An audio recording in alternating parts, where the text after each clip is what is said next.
한번 따라 하실까요? 하나님께서 원하시는 교회.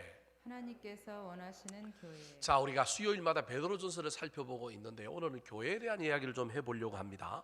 먼저 교회에 대한 이야기를 하기 전에 이전까지의 설교의 내용을 좀 요약해보면 베드로전서의 주요한 내용입니다. 흩어진 나그네라고 하는 사람들이 이 편지를 받는데 이들이 직면한 삶의 문제는 여러 가지 시험과 고난이 있었습니다. 잠시 근심했지만 그러나 이름에도 불구하고 그들은 고난을 넘어서서 기뻐했습니다. 이 고난의 삶을 살아가는 이들에게 베드로 사도는 뭐라고 권면하느냐 하면, 잠깐 근심하지만 기뻐함으로 너희들의 금보다 더 귀한 믿음을 보이라는 거예요. 고난의 문제 앞에 그 고난의 문제를 들여다보고 그 문제를 막 해결하려고 애쓰는 것도 중요하지만 근본적인 문제, 믿음을 더욱더 굳세게 하라, 믿음으로 승부하여 이겨라, 그렇게 말하고 있는 거예요. 그래서 금보다 귀한 믿음이면 고난도 이기고 영혼의 믿음의 결국인 영혼도 구원받는다, 그러면서 흩어진 나그네의 핵심적인 삶인 그 믿음의 삶의 구체적인 내용을 지난주에 이야기했는데, 그것이 무엇이냐면 거룩한 제사장으로 사는 거예요. 거룩한 제사장은 버릴 건 버리고 사모할 건 사모하는 사람입니다. 어떤 걸 버려야 될지, 어떤 걸 사모해야 될지 뿐만 아니라 그 거룩한 제사장이라고 하는 사람이 예배 가운데서 하나님을 만나고 주의 사랑을 맛보고 신령한 집에서 거룩한 제사를 드리는 사람일 뿐만 아니라 그 사람은 교회 안에서만 그런 삶을 사는 게 아니라 세상에 나가서도 거룩한 삶의 제사장으로 살아야 된다. 그러면 고난 이긴다라는 겁니다. 동일한 본문의 말씀을 가지고 오늘은 좀 다른 관점, 개인이 아닌 교회라고 하는 관점, 공동체라고 하는 관점을 가지고 좀 다시 한번 살펴보려고 합니다. 무슨 말이냐 하면, 우리 각자가 거룩한 제사장, 거룩한 집이 되고 신령한 제사를 드리는 거룩한 제사장이 되는데, 우리 각자는 각자로 살지 않는다라는 거예요. 이 흩어진 나그네에 된 사람들이 핍박을 피해와서 살았지만 그들이 혼자 개인적으로 사는 게 아니라 어떻게 살았느냐 하면 교회를 이루고 공동체를 이루고 살았기 때문에 저 메시지는, 거룩한 제사장이라고 하는 저 메시지는 개인에게도 해당되지만 어디에도 해당되는 메시지냐면 공동체에도 해당되는 메시지라고 할 수 있습니다. 원래 이 본문을 가지고 오는 4월 셋째 주일에 우리 교회 창립 기념주일입니다. 창립 기념주일에 이 설교를 하려고 다 이렇게 킵해 두었는데 본문이 딱 닥치고 나니까 창립 기념주일에는 또 다르게 준비해서 하면 되고, 원래 이 본문이 여기에 왔으니 이 설교하는 게 좋겠다 싶어서 이 설교를 하게 됩니다. 우리 교회가 만 45세가 됩니다. 저 앞에도 목사님들이 많이 있었고 많은 어려운 가운데 작은 교회였지만 이제 건물을 가진 교회가 되었고, 또 어려운 시절을 지나왔지만 또 이렇게 안정적인 시대로 접어들었을 뿐만 아니라 코로나의 위기 속에서도 충성된 교인들이 있어서 잘 버티고 또 여전히 뿌리가 흔들리지 않고 나아갈 수 있게 되어서 얼마나 고맙고 감사한지 모릅니다. 이것은 다 우리가 한 것이라기보다는 우리 주님께서 우리에게 특별한 은혜를 주셨기 때문에 그렇습니다. 그 말은 다르게 이야기하면 더 교회를 교회되게 해라라고 하는 주님의 음성이 있는 겁니다. 사유화하거나 우리가 원하는 교회를 만드는 것이 아니라 주님께서 원하시는 교회를 만들고 나아가면 어려운 시절을 통과해 온 것처럼 앞으로 남은 날에도 너희들이 이 어려움을 넘어가게 될 것이다. 고난당하는 흩어진 나그네들이 거룩한 제사장으로 삶으로 말미암아 고난을 이기는 것처럼 하나님 나라의 공동체 교회도 수많은 어려움과 수많은 고난, 특별히 코로나19라고 하는 이 문제가 우리 앞에 있는데, 정말로 하나님께서 원하시는 교회는 함께 고난을 이기는 공동체요, 그 고난을 이기도록 힘과 능력을 공급하는 곳이 교회여야 한다라고 하는 의미가 오늘 본문 안에도 담겨 있다라는 겁니다. 개인에게도 주시는 메시지인 동시에 이것은 교회에게도, 교회가 어떤 교회가 되어야 되느냐, 그런 측면에서 오늘 하나님의 말씀을 살펴보려고 합니다. 사랑하는 성도 여러분, 하나님이 원하시는 교회의 원형과 모델이 성경 여러 곳에 나타나 있지만 오늘 본문 말씀에 흩어진 나그네들에게 고난을 이기고 믿음을 꽃피우기 위하여 건면하고 있는 이 이야기 속에도 교회가 어떤 곳이어야 되는지, 어떤 교회가 아름다운 교회인지에 대하여, 어떤 교회가 환난을, 고난을 넘어설 수 있는지에 대한 교훈을 우리에게 주고 있는 것입니다. 자, 그렇다면 하나님께서 원하시는 교회는 무엇일까요? 이 흩어진 나그네 공동체에 이 고난을 이기는 공동체가 되기 위해서는 어떤 교회, 어떤 공동체가 되라고 말씀하실까요? 첫 번째입니다. 따라 하시겠습니다. 신령한 교회. 신령한 교회. 자, 오늘 본문 말씀은 베드로 사도가 예수를 믿고 거듭난 성도들이 영적 어린아이의 수준을 벗어나야 된다고 이야기합니다. 예수 믿고 구원받았으면 믿음이 처음에는 떡 먹고 배부른 까닭에 복받기 위하여 신앙생활을 했지만 그 사람들은 자라가야 한다는 거예요. 성장해야 된다는 거예요. 성장하려면 뱀은 껍질을 벗어야 되는 것처럼 인간도 뭔가를 버려야 되는 거예요. 어린아이의 것을 버리고 그 다음에 그 어른에 걸맞는 삶을 살아가야 되는데, 어른에 걸맞는 삶을 살아가려고 하면, 성장하려고 하면 반드시 어린아이가 젖을 먹고 성장해야 되는 것처럼 하나님 나라 공동체의 백성들도 신령한 뭘 먹어야 된다고요? 젖을 먹어야 된다라는 거예요. 다르게 얘기하면 하나님 나라의 공동체는, 교회는 교인들에게 무엇을 먹이는 교회여야 되느냐 하면 신령한 젖을 먹이는 신령한 교회라는 겁니다. 자, 2절 3절 말씀 같이 한번 읽어볼까요? 시작. 갓난 아기들 같이 순전하고 신령한 젖을 사모하라. 이는 그로 말미암아 너희로 구원에 이르도록 자라게 하려 함이라. 너희가 주의 인자하심을 맛보았으면 그리하라. 맛을 보아서 그 맛이 맛있다는 걸 알면 저 사모하면서 나아가라. 그리고 공동체는 그 만나는 것을 공급해 줘야 된다. 갓난 아이들이 순전하고 신령한 젖을 사모하는 가운데 그거 사모하면 주시는 거예요. 아이가 젖 달라고 사모하면 엄마는 뭘 줘요? 모유를 주든지 아니면 적어도 뭘 줘야 돼요? 우유를 줘야죠. 우유가 안 되면 나중에는 이유식이라도 줘야 되는 거 아니에요. 그 부모의 사명은 분유값 벌려고 열심히 일하는 게 애 키우려고 하는 거잖아요. 마찬가지로 교회 공동체는 교회 안에 있는 교인들을 향하여, 특별히 고난당하고 문제 맞는 교인들이 그 고난의 문제를 이기게 하기 위하여 반드시 교회는 그 교회 안에 뭘 가지고 있어야 되느냐 하면 신령한 젖을 가지고 있어서 그 젖을 뭐 해야 되느냐 하면 먹여야 하고, 그 교회 안에 있는 교인들은 한번 말씀의 맛을 보고 알아야 되는 거예요. 맛을 못 본 교인들 골치 아픈 교인이라는 거예요. 맛을 보고 알았으면 그 맛을 사모하는 교인들, 그래서 사모하고 채워주는 거예요.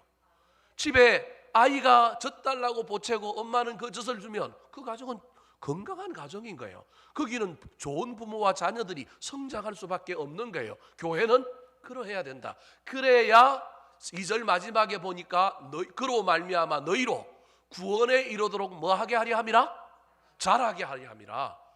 젖을 가지고 그 젖을 공급하여 먹여서 교인들을 자라게 하는 교회, 그 교회가 하나님이 원하시는 교회다. 그 교회 안에는 어떤 교인이 있어야 되느냐 하면 사모하는 교인이 있어야 정말 하나님께서 원하시는 교회라는 거예요.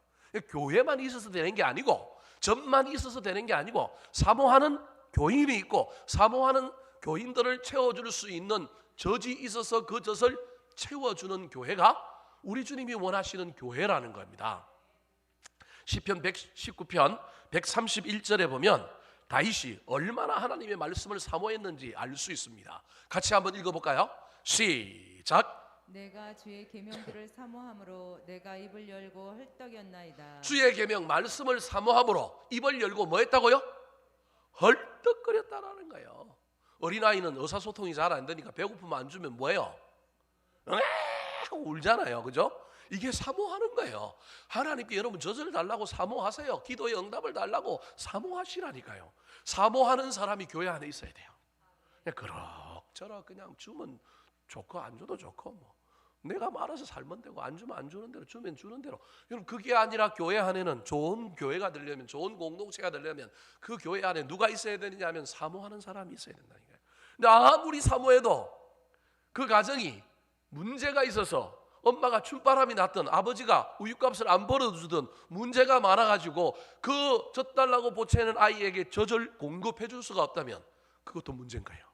사모하는 아이도 있어야 되고 젖을 공급해 주는 부모도 있어야 되는 겁니다. 여러분은 사모하시기 바랍니다. 목사인 저는 사모하는 여러분에게 말씀을 잘 전달하는, 신령한 뜻을 잘 전달하는 자가 되도록 애를 쓰겠습니다.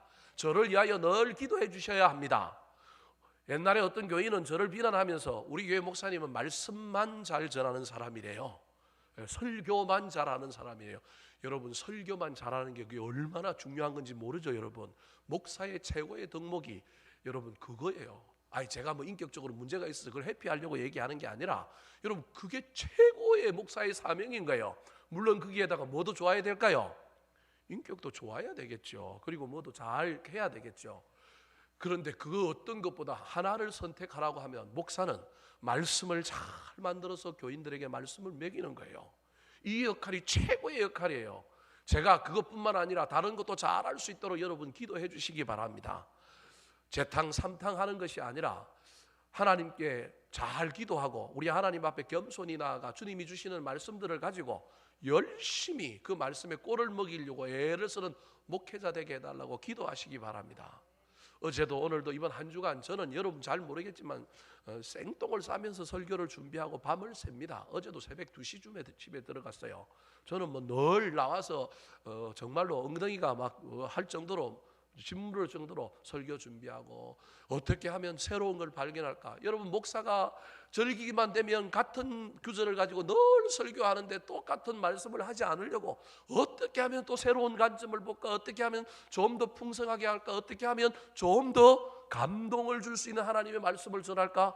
여러분, 애를 쓰는 게 그게 얼마나 힘든지 아십니까? 안 한 본문 갖고 설교할 수만 있다면 얼마나 좋겠습니까? 그런데 그게 안 되는 거예요. 한 10몇 년 한 교회에 설교해 보십시오. 주일 설교야 다르겠지만 절기 설교는 어때요? 본문이 정해져 있다니까요. 여러분 한번 해보세요. 해보면 압니다. 제가 이게 얼마나 극심한 고통인지. 똑같은 본문이 어쩔 수 없이 진행된단 말이에요. 그래서 이번 종료주일에 제가 찾다가 드디어 안 한 본문을 하나 찾아갖고 지난주에 설교한 거예요. 여러분, 그런 걸 발견할 때마다 목사는 얼마나 기쁜지 몰라요. 할렐루야, 기쁜 거예요. 이 본문 가지고도 이 절기에 설교할 수 있겠구나. 그래서 늘 고민합니다. 절기 때만 되면 벌써 다음 주 부활주일이잖아요. 4월 18일은 우리 교회 또 창립기념주일이잖아요. 5월달 되면 또 뭐가 있어요? 가정의 주일 오면 또 가정의 주일에 맞는 본문 해야 되죠. 성령 강림주일 본문 설교해야 되죠. 7월 첫째 주 되면 맥주 감사주일 설교해야 되죠. 여러분은 잘 모르겠지만 제 설교가 1년 패턴이 정해져 있다니까요. 그 정해져 있는 곳에 다른 본문을 가지고 뭘 정해서 설교한다는 게 얼마나 어려운지 모릅니다. 그래서 제 개인적으로는 한국 교회가 제도적으로 목사를 7년 단위로 교회를 돌려주면 좋을 것 같아요.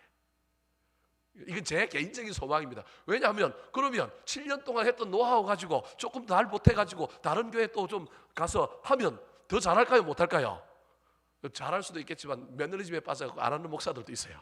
옛날 그 재탕하는 목사들도 있다니까요. 장단점은 있어요. 참 어렵습니다. 쉬운 일이 아닙니다. 그럼에도 불구하고 어떤 목사들은 한 7년 지나면 매너리즘에 빠지기도 하고 말씀 전하는 게 한계 상황에 도달합니다. 제가 목사님들하고 교제해보면요, 그 한계 상황에 도달해가지고 얼마나 힘들어하는지 모릅니다. 저는 그런 목사님들, 너 안식년 달라 그래라, 너 어디 가서 뭘 좀 배우고 와라, 다른 곳에 가서 예수전도단 DTS를 목회자 DTS를 갔다 오든 아니면 에스라 성경연구대학은 저기 가다 보면 고양동에 가다 보면 대학원이 있어요. 그 대학원에 가서 말씀을 좀 더 공부하고 오든지 아니면 너 장신대 또 다른 가정에 좀 들어갔다 오든지 그렇게 해라. 왜냐하면 샘솟는 운물이 아니면 여러분 이게 설교가 얼마나 힘든지 모릅니다. 그러니까 뭐 할까요? 뺏기는 거예요. 저는 뺏기는 목사님들의 마음을 이해해요. 해 아래 새 것이 어디 있어요? 제가 오하려고 그러는 게 아니라 근데 대놓고 그대로 뺏기면 안 되죠. 여러분, 새 아래 새 것이었기 때문에 저도 들은 말씀 가지고 제 관점을 보태고 새로운 것을 또 제 이야기를 만들고 그러는 거예요.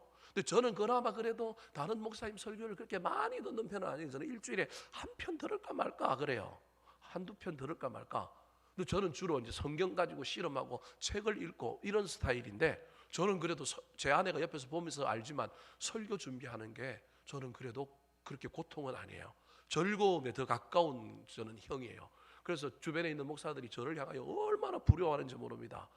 본인들은 힘들어가지고 얼마나 힘든지. 어떤 사람들은 저한테 맨날 야, 절기에 때 만들었던 설교는 우리 좀 공유해서 쓰자 그래. 그럼 내 거 가져다 써라. 그리고 저는 제 걸 줍니다. 여러분 제 걸 가져가도 그게 자기께 될까요? 안 됩니다. 사용하는 언어와 말체가 다르기 때문에 아무리 원고를 갖다 줘도요, 그게 쉽게 되지를 않습니다. 그걸 가지고 그대로 쓸 수 있는 사람은 양심이 없는 사람이거나 진짜 능력이 좋은 사람입니다. 근데 그래도 말씀은 능력이 안 나타날 수 있어요. 옛날에 어떤 시골교회 목사님이 한경직 목사님 설교를 한 주 뒤늦게 다 그대로 받아갖고 그 교회에서 했대잖아요. 그런데 장로님들이 말씀의 은혜가 안 된다고 쫓아내려고 그러니까 이 목사님이 뭐라고 얘기했대요? 내가 한국에서 제일 잘 나가는 제일 부흥하는 교회의 목사님 설교를 가지고 그대로 했는데 다른 교인들은, 영락교회 교인들은 한경직 목사의 설교에 은혜를 받는데 왜 당신들은 이 설교의 은혜를 못 받고 나보고 설교를 못한다 그러느냐? 그 목사님 모르는 거예요. 설교는 원고를 갖다가만 한다고 되는 게 아니라 영감이 있어야 되고 자기가 먼저 은혜 받고 소화해내지 않으면 절대 거기는 생명력이 없는 거예요. 제가 무슨 얘기를 하려고 이런 얘기를 하냐면, 그럼에도 불구하고 저도 매너리즘에 빠질 수 있는 거예요. 그래서 여러분들이 저를 위하여 열심히 기도해 줘야 합니다. 하나님, 우리 목사님 말씀 연구하는데 그 맥이 무너지지 않게 하여 주시고 솟아나게 하여 주시고 늘 새로운 말씀 전할 수 있도록 해 주십시오. 식은 밥 적당히 데워가지고 전하는 목사가 아니라 늘 새밥 지으려고 애를 쓰고, 물론 새밥 집다가 꼬두밥 만들기도 하고요, 죽을 쓰기도 하지만 그럼에도 불구하고 맛있는 밥 만들어서 성도들에게 먹이려고 애를 쓰는 목사님 되게 해달라고 여러분 열심히 기도해 주셔야 합니다. 교회의 핵심은 바로 이겁니다. 이거 사모하는 교인과 그 사모하는 교인에게 얼마나 신령한 전 말씀을 공급하느냐, 이게 좋은 교회라고 하는 걸 기억하시기 바랍니다. 또 다른 신령한 교회의 특징은 말씀만 있는 것이 아니라 그 말씀과 함께 어우러져 있는 예배가 살아있는 교회예요. 신령한 집, 신령한 교회는 말씀 플러스 뭐가 살아있느냐 하면 예배가 살아있는 거예요. 예배라고 하는 건 여러 요소들이 있어요. 찬양하는 사람들도 있죠. 여러분 예배 안내하는 사람들 있죠. 신디, 영상, 여러분 전부 안내, 이게 다 예배예요.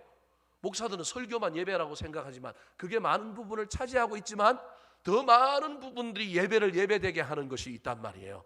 그 예배가 감동적이고 예배가 살아있으면 그곳에는 놀라운 일이 일어나는 겁니다. 4절 5절 말씀 같이 한번 읽어볼까요? 4절 5절. 자, 시작. 사람에게는 버림바가 되었으나 하나님께는 택하심을 입은 보배로운 산 돌이신 예수께 나아가 너희도 산 돌같이 신령한 집으로 세워지고 예수 그리스도로 말미암아 하나님이 기쁘게 받으실 신령한 제사를 드릴 거룩한 제사장이 될지니라. 말씀을 먹은 사람이 보배로운 산 돌이신 예수님께 나아가 예배해야 하는 거예요. 그때 신령한 집에서 예배할 뿐만 아니라 그때 자기들이 신령한 집으로 뭐 한다고요? 세워지는 거예요. 말씀만 먹는다고 그래서 책만 읽고 성경만 읽고 예배는 안 나오는 사람, 신령한 집이 안 된다니까요. 신령한 집에 와서 예배 드려야 그 자기 자신이 신령한 집으로 뭐 한다고요? 세워지는 겁니다. 그 세워진 사람이 예수 그리스도로 말미암아 하나님이 기뻐 받으실 뭘 드려요? 신령한 제사를 드리는 거예요. 내가 기뻐할 예배를 보는 게 아니고 예수 그리스도로 말미암아 내 예배의 주인공은, 내 예배의 통로는 예수님인 거예요. 예수 그리스도로 말미암아 하나님이 기쁘게 받으실 제사를, 예배를 드리면 삶의 현장에서 내가 뭐가 된다고요?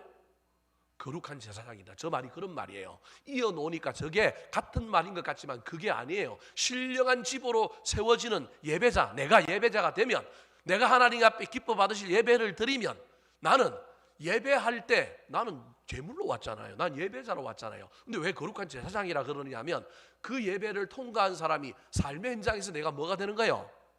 거룩한 제사장이 된다. 그렇게 말하고 있는 겁니다. 하나님이 원하시는 교회는 이런 교회입니다.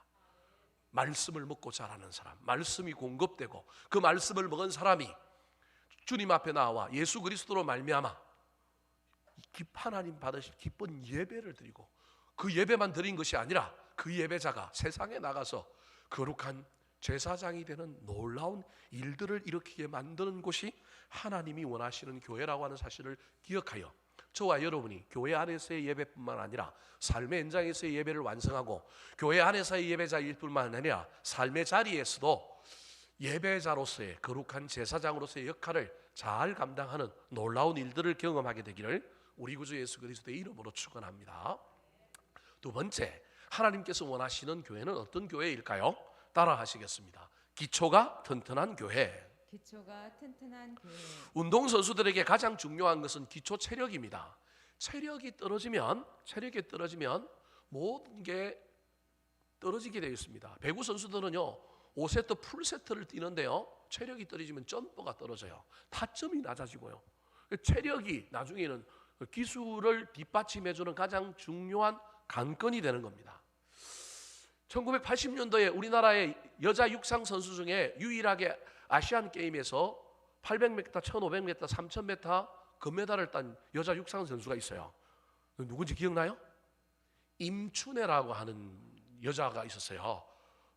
근데 우리나라 언론이 이상하게 그 임춘애가 금메달 딴 걸 미화시키려고 이 선수가 뭐 먹고 금메달 땄다고요? 라면 먹고 금메달 땄다 그랬어요. 그건 지어낸 얘기고 오보예요. 사실은 좀 더 막 드라마틱하게 만들려고 막 조선일보, 동아일보, 중앙일보 그때 몇몇 언론들이 나서 갖고 라면 안 먹는 건 아니에요. 옛날에 먹었어요. 중학교 때. 여러분 운동선수들이 운동하면서 라면 안 먹는 운동선수들이 있어요? 없어요. 운동하다 보면 급하게 뭘 또 먹어야 돼요? 라면 간식으로 먹잖아요.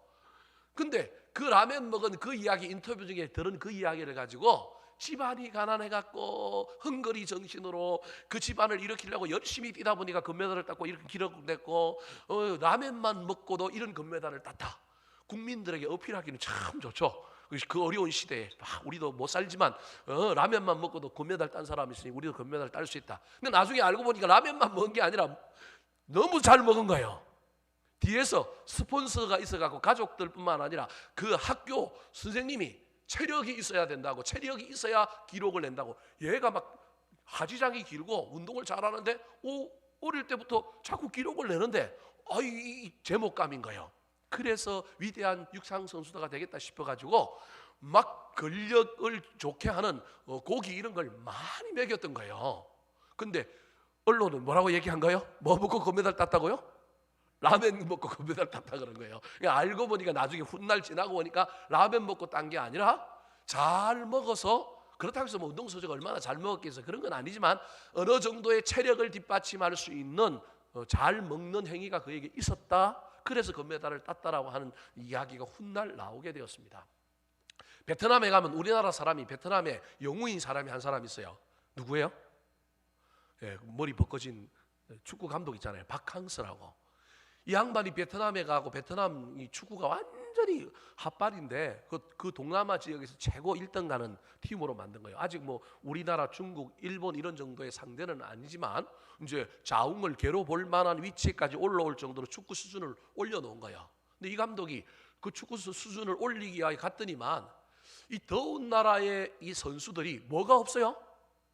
체력이 없는 거예요. 덥다 보니까 맨날 조금 일하다가 더우면 그늘에 들어가고 자고 이러다 보니까 체력이 없는 거예요. 체력이 없는 걸 보니까 밥도 안 남미 끈기 없는 날라다니는 밥을 먹고, 밥도 먹는데 보면 뭐 이상하게 국수라든지 그냥 간편식으로 먹을 수 있는 이런 것만 먹는 거예요.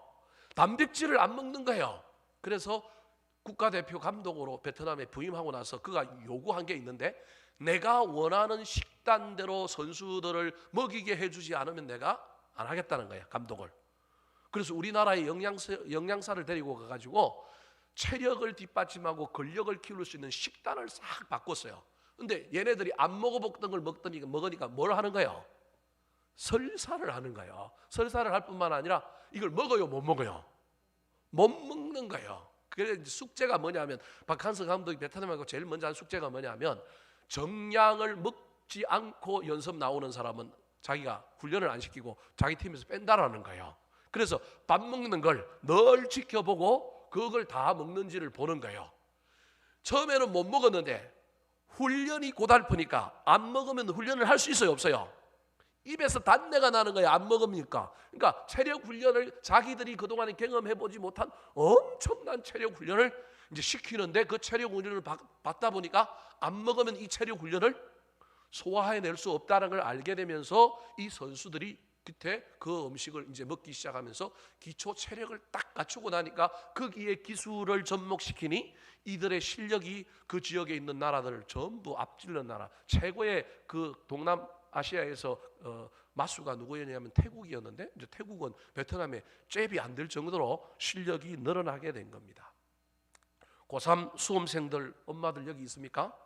자녀들 잘 먹여야 됩니다. 공부도 뭐가 뒷받침돼야 되느냐면 체력이 뒷받침돼야 됩니다. 고3들 다이어트 한다고 탄수화물 안 먹이면 안 되고요. 공부하는 데는, 머리 쓰는 데는 뭐가 중요해요? 탄수화물 중요합니다. 그래서 먹여야 됩니다. 사실은 안 먹이고 절대 하면 안 되고, 아침에 가능하면 먹여서 보내야 기초 체력이 있어야 공부도 잘할 수 있습니다. 무슨 얘기를 하려고 이 이야기를 이렇게 길게 하느냐 하면, 하나님께서 원하시는 교회도 그 기초가 튼튼해야만이 그 교회가 흔들리지 않고 바로 섭니다. 마태복음 7장에 보면 예수님께서 산상수훈에서 가르치면서 어떤 집이, 두 종류 집이 있는데 한 집은 무너지고 한 집은 튼튼하다고 얘기하면서, 한 집은 어디에 세웠느냐면 모래 위에 세웠는데 한 집은 어디에 세웠어요? 반석 위에 세우니까 비바람이 불고 홍수가 나도 무너졌다고 그래요? 안 무너졌다 그래요? 안 무너졌다라는 거예요. 이 반석이 누구라는 거예요? 예수님이라는 거예요. 여러분, 교회는 예수 이야기가 사라지면 안 된다라는 거예요. 문화가 나오고 교제가 있고 다른 여러 가지 이야기들이 교회 안에 있을 수 있습니다. 그런데 그 밑바닥에는 반드시 누가 있어야 되느냐면 예수가 있어야 됩니다. 목사의 설교도 교훈적인 것, 처세술, 우리 인간의 지혜와 관련되어 있는 이야기를 할 수 있지만 거기에 뭐가 빠지면 안 되느냐 하면 예수 그리스도의 보혈, 예수 그리스도의 십자가, 예수 그리스도의 이야기가 빠지면 안 되는 거예요. 물론 52주 모든 설교마다 예수 그리스도를 이야기해야 된다. 그리스도 중심의 설교, 뭐 이런 걸 주장하는 목사님들도 있고 이런 걸 주장하는 교수들도 있습니다. 설교학의 교수들도 있습니다. 다 그렇게 할 수는 없겠지만 그래도 적어도 수많은 설교와 수많은 교회 사역 가운데 가장 밑바닥에 흔들리지 않고 빠지면 안 되는 분은 누구여야 한다고요? 예수님이어야 한다는 거예요. 여러분, 우리 교회 안에 예수님이 있습니까? 우리가 하는 사역 가운데, 우리가 하는 행동 가운데, 우리가 하는 모든 일 가운데 예수님이 있습니까? 예수는 없고 혹시 다른 것이 있는 것 아닙니까? 늘 기억하셔야 합니다. 그래서 오늘 본문에 이 베드로 사도가 여러 가지 이야기를 하다가 갑자기 누구 이야기를 해요? 예수님 이야기를 하는 거예요. 예수님 이야기. 그 예수님 이야기가 몇 절부터 나올까요? 자, 물론 4절과 5절에도 예수님 이야기가 나왔어요.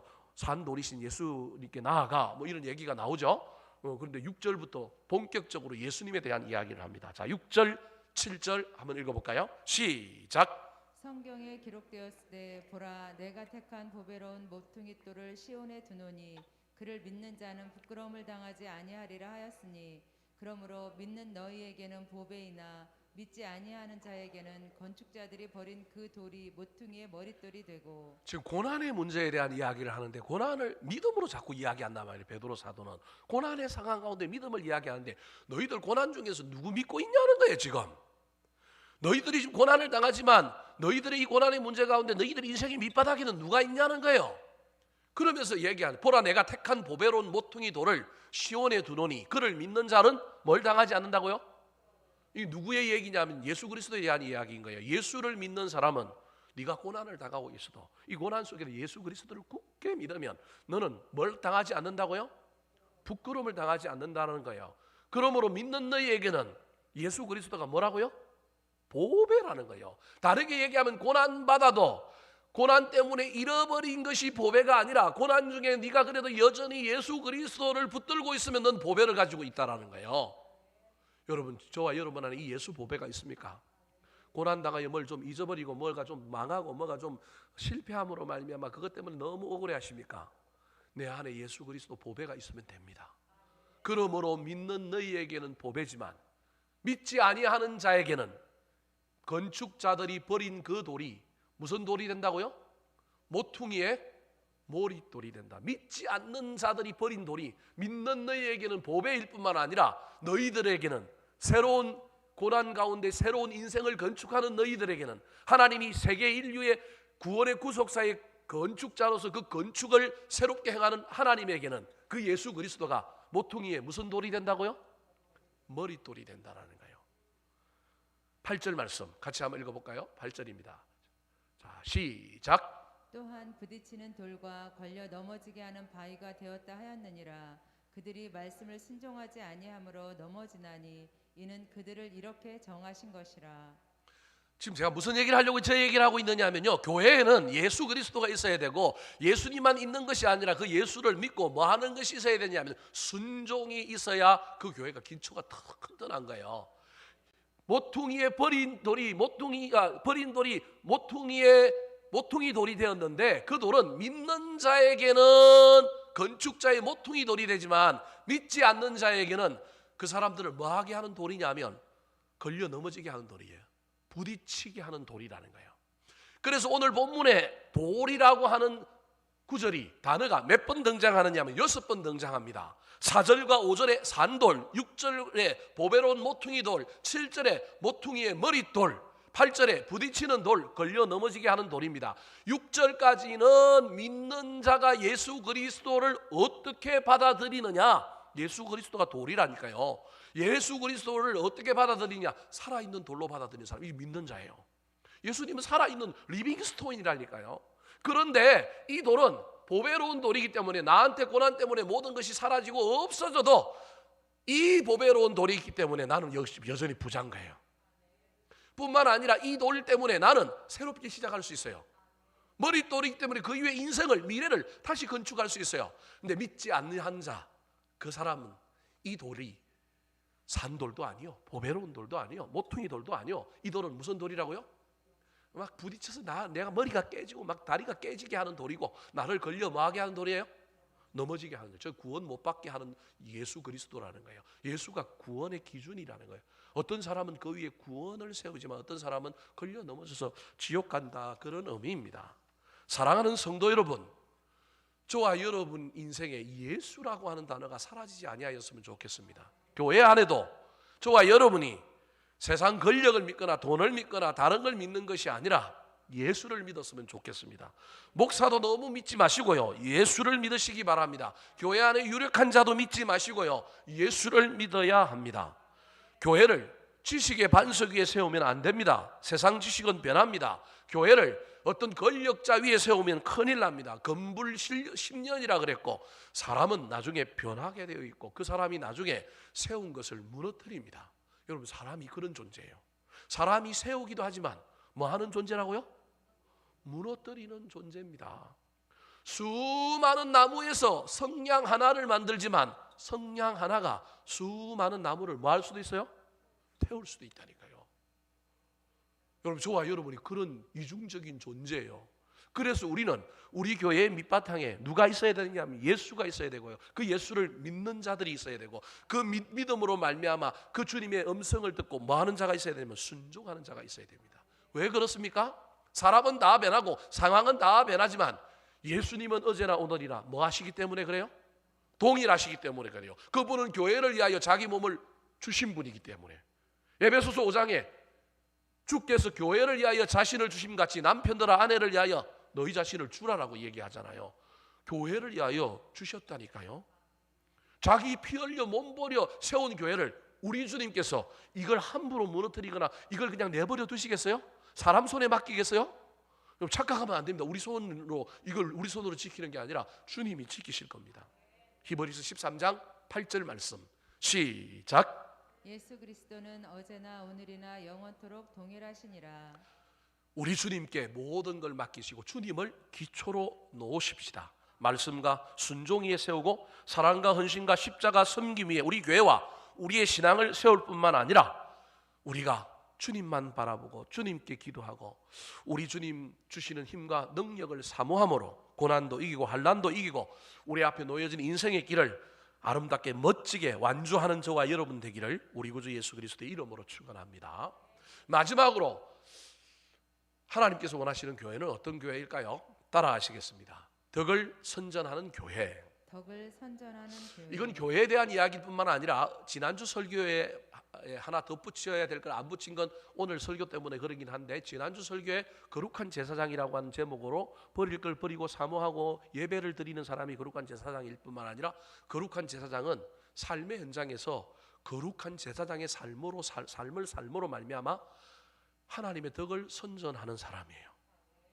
그게 기이한 빛에 먼저 들어간 자가, 그걸 우리는 단순히 전도라고 해석해서 저건 전도의 구절이다라고 해석했는데, 저 전도의 구절을 넘어서는 거예요. 우리가 삶의 현장에서 거룩한 제사장으로 살면 뭐 하는 자가 되느냐 하면 덕을 선전하는 자가 되는 거예요. 입으로 전하는 전도도 되지만 삶으로, 삶의 현장에서 거룩한 제사장의 삶을 사는 것이 그 유명한 베드로전서 2장 9절 말씀인 겁니다.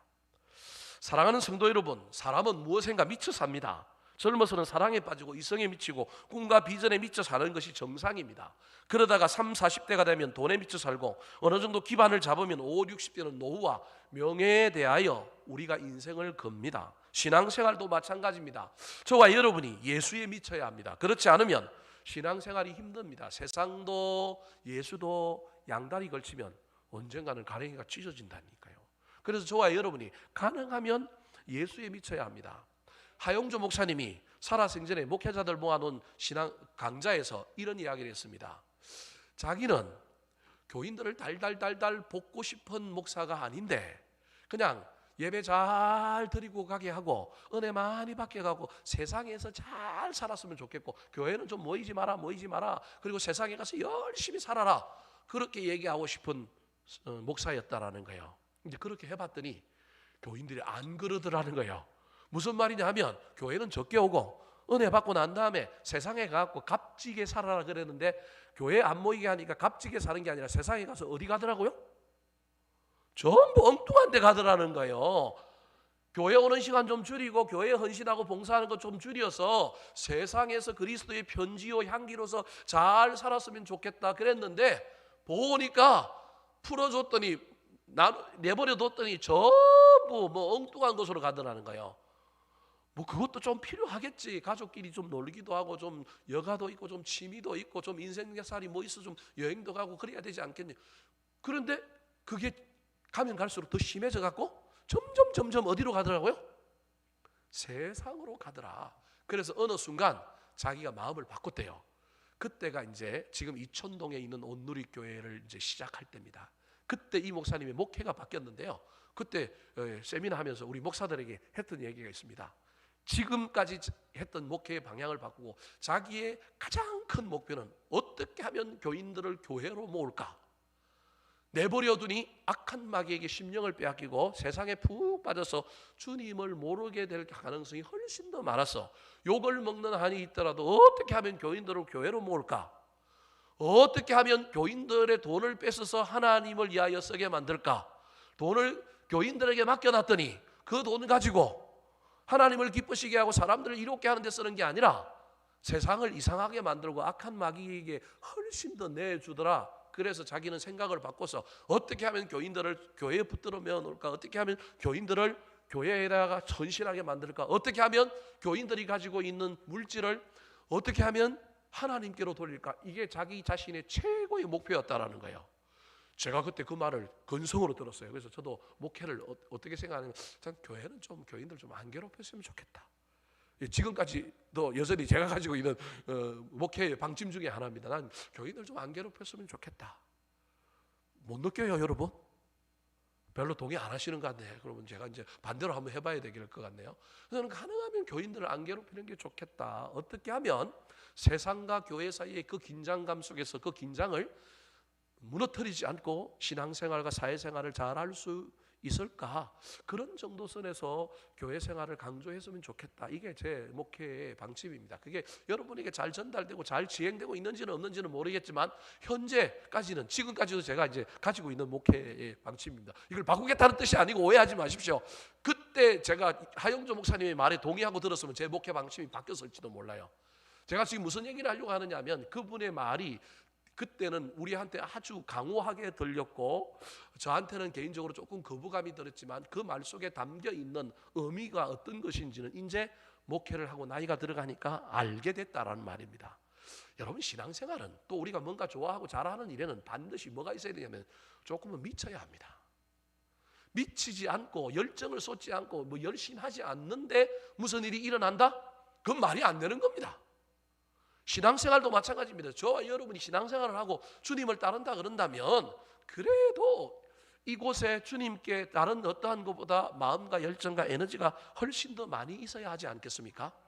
이왕 신앙생활을 하는 것, 여러분 조금 더 열심히, 조금 더 열정적으로 할 수만 있다면 미쳐서 했으면 좋겠습니다.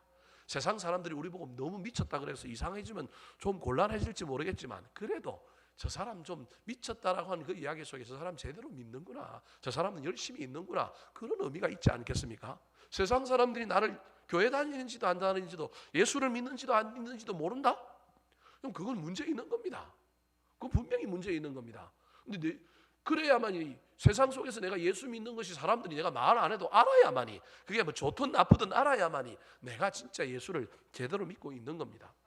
지난주 설교 때 그래서 두아디라 교회 이야기를 하면, 라우디게아 교회 이야기를 하면서, 라우디게아 교회의 신앙생활이 차지도 않고 뭐 하지도 않다고요?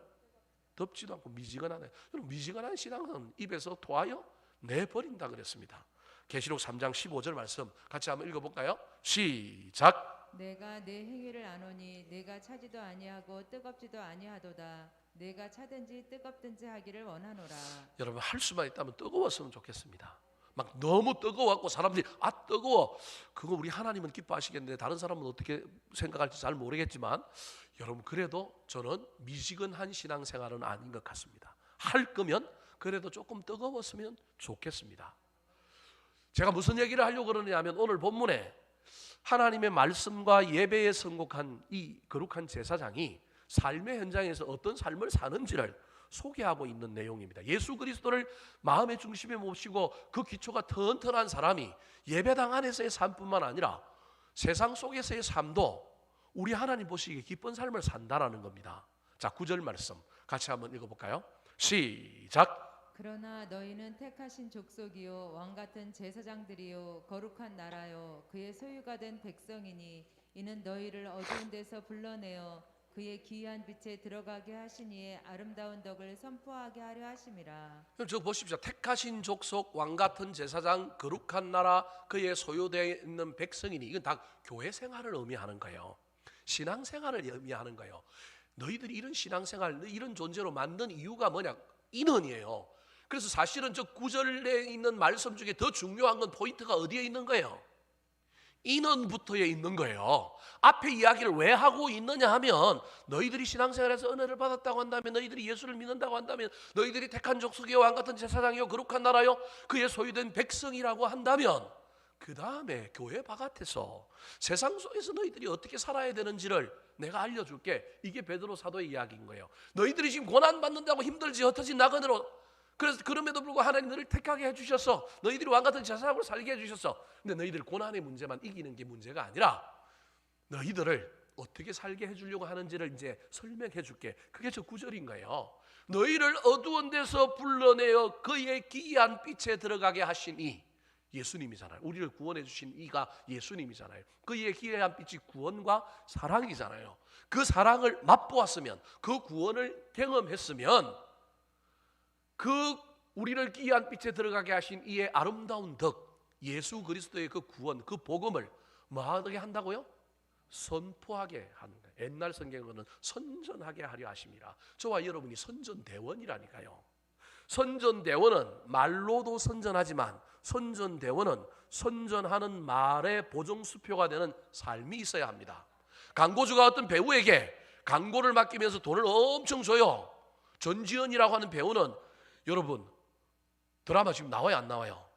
안 나오는데 광고를 몇 개 찍어요. 그럼 세어보세요. 제가 세어보니까 3개 찍더라고 벌써. 그 배우는 드라마 하고 맨날 쫓아다니고 밤새고 막 이런 거 안 해도 뭐 갖고 벌어먹고 살아요? 광고 찍어서 벌어먹고 사는 거예요. 근데 그 광고주들이 광고를 배우에게 맡기면서 단서 조항을 딱 달아놔요. 당신이 추문에 휩쓸리거나 어떠한 비윤리적인 일을 하여 우리 제품에 해를 끼칠 때는 내가 당신에게 준 광고비에 몇 배를 위약금으로 낸다. 여러분, 이 조항이 있다니까요. 그래서 뭐 도박하거나 뭐 음주 운전했거나 뭐 이래가지고 그런 사람들이 그 광고 찍다가 나중에 광고주한테 위약금을 뭐 해야 돼요? 물어줘야 된다니까요. 여러분, 저와 여러분이 하나님의 배우라니까요. 저와 여러분이 하나님의 복음을 선전하는 사람이라니까요. 우리가 말하는 선전, 워낙 제품이 좋기 때문에 예수 그리스도라고 하는 제품, 천국과 영생이라고 하는 구원이라고 하는 제품, 이것만으로도 세상에 어필할 수 있지만 지금은 어떻게 돼버렸느냐 하면 광고하는 사람들이 개판으로 살아갔고 배우가 이상해갖고 지금 상품의 질을 뭐하고 있어요? 떨어뜨리고 가리고 있는 거예요. 이게 지금 교회와 저와 여러분인 거예요. 다시금 우리가 거룩한 제사장이 돼야 돼요. 삶의 현장에서 거룩한 제사장으로, 그리고 그 제사장이 삶으로 선전하지 아니하여도 우리의 삶으로 예수 그리스도를 아름다운 덕으로 선전해야 되는 거예요. 재미난 이야기 하나 할까요? 20단지를 열심히 돌다 보니까 우리 22단지 앞에 우리 김성애 권사님 일하는 부동산이 있어요. 부동산 이름이 뭐예요? 가까운 부동산이에요. 그 옆에 편의점이 있었는데 편의점이 갑자기 간판을 바꿨어요. 근데 편의점 이름을 뭘로 달았어요? 가까운 편의점으로 달았다니까요. 제가 우리 집사람하고 지나가면서 그 옆에 통닭집이 있어요. 치킨집이 있는데 이름도 간판도 이상해요. 보이지도 않아요. 그 치킨집 이름이 오후에 치킨인가 뭐 이렇게 돼 있어요. 제가 뭐라고 가까운 동네 치킨으로 바꿔야 되겠다. 제가 지금 무슨 얘기를 하려고 하느냐면요, 가까운 부동산이 사장이 교회를 다니는지 안 다니는지 잘 모르겠지만 그 사장이 이름을 기가 막히게 잘 지은 거예요. 근데 그 이름이 사람들 내리에 좀 와닿고 그러다 보니까 슈퍼 주인이 바뀌었는지 안 바뀌었는지 모르겠지만 하여튼 슈퍼 주인이 그 가까운 부동산 때문에 이름을 뭘로 지은 거예요? 가까운 편의점으로 지은 거예요. 예, 그 치킨집 사장도 빨리 간판 바꿔야 돼요. 제가 보기엔 빨리 바꾸면 더 잘 될 거예요. 제가 그랬다고 좀 누가 좀 전달해 주세요. 제가 보는 안목이 있어요. 보이지도 않아요. 치킨집 이름이 오후에 통닭인가 뭐라고 치킨인가 돼 있는데 그렇게 돼 있어요. 이게 선한 영향력이에요, 여러분. 물론 그 부동산 사장이 주변 사람들에게 어떤 삶의 영향을 끼쳤어요. 그런 일이 벌어졌다고는 말할 수는 없지만 이름 하나도 좋은 영향력을 가지고 있으면 그 영향력이 주변에 나타나는 겁니다. 사랑하는 성도 여러분, 코로나로 말미암아 여러분 교회가 또 코로나의 온상지라고 하는 이 누명 때문에 복음의 문이 얼마나 막혀 있는지 모릅니다. 앞으로 교회 복음의 문이 활짝 열리기가 그동안에도 점점 막혀왔는데 얼마나 어려운지 모릅니다. 여러분, 그래서 저는 개인적으로는 이번 코로나로 말미암아 맞을 거 다 맞고 새로 시작해야 합니다. 한국 교회가 희망을 본 것 중에 하나가 있습니다. 여러분, 교인 숫자는 많이 줄었는데 헌금은 그렇게 많이 줄지 않았다. 숫자 준 것보다 줄지 않았다. 이게 이제 2년 딱 지나고 난 다음에 1년 6개월 지나고 난 다음에 나온 결론이에요. 교회에도 이 현상을 연구하는 사람들이 있고 데이터를 가지고 모으고 하는 사람들이 있거든요. 결론이 뭔지 아십니까? 충성된 교인들이 그동안 교회를 뭐하고 있었다? 지키고 있었다. 여러분, 다 교회 나 자빠질 거라 그랬어요. 무슨 말씀이 이해되시죠? 코로나 때문에 교회 다 망할 거라 그랬어요. 근데 망한 교회가 그렇게 많지 않습니다. 충성된 교인을 못 만들었던 교회, 갓 시작했던 교회, 뭐 이런 교회들, 아직 멤버십이 안 만들어졌던 교회들은 어려움을 겪고 있지만 알고 보니까 그동안 숫자는 많이 채웠지만 교회의 어떤 본질적인 측면에서 교회를 유지하고 지탱하는 핵심 교인들은 여전히 흔들리지 않는다. 우리 교회만 봐도 알 수 있습니다. 우리 교회만 봐도 충성된 교인들은 하나님이 참 귀한 교인들을 주셨는데 목사가 그 귀한 교인들 귀한 줄 모르고 자꾸 뭐 없는 교인들 막 격가지로 붙어있던 교인들, 물론 그 교인들이 영혼이 안 중요하다는 얘기가 아니라 거기에 너무 코를 빠뜨렸구나. 이게 지금 한국교회 목사님들이 지금 현재 여러 가지 잡지들이나 이런 걸 통하여 기고하고 우리가 보고 있는 그러한 현상에 대한 평가입니다. 우리 교회만 봐도 그렇잖아요. 여러분, 충성된 교인들, 지금 우리 교회가 현재 90명 정도 지금 80명에서 90명 정도 현장에서 예배해요. 제가 온라인 통계를 좀 보니까 온라인을 한 26명, 많을 때는 30명까지 해요. 그러면 이제 어찌됐든 간에 우리 교회는 이제 120명의 교인인 거예요. 120명의 교인인 거예요. 180명, 200명 정도 나오던 교인이 지금 우리 120명 정도 된 거예요. 이게 또 녹음돼 가고 또 그 사람들이 한 번씩 들으면 안 되는데 그 나머지 60명 교인들이 그동안에는 문화적인 교인들 또는 그냥 자기의 유익을 위하여 왔던 교인들, 교회를 지탱했던 교인들이 아닌 거예요. 그들에게 관심 기울이지 말자, 그들이 내버려둬, 제가 그 얘기하는 게 아니에요. 하나님 보시기에 그들도 뭐예요? 교인이고 그들을 충성된 교인으로 만들어야 되고 천국 데려가야 할 대상인 거예요. 근데 일단 먼저 우리 교회 안에 이런 충성된 교인들이 있었구나.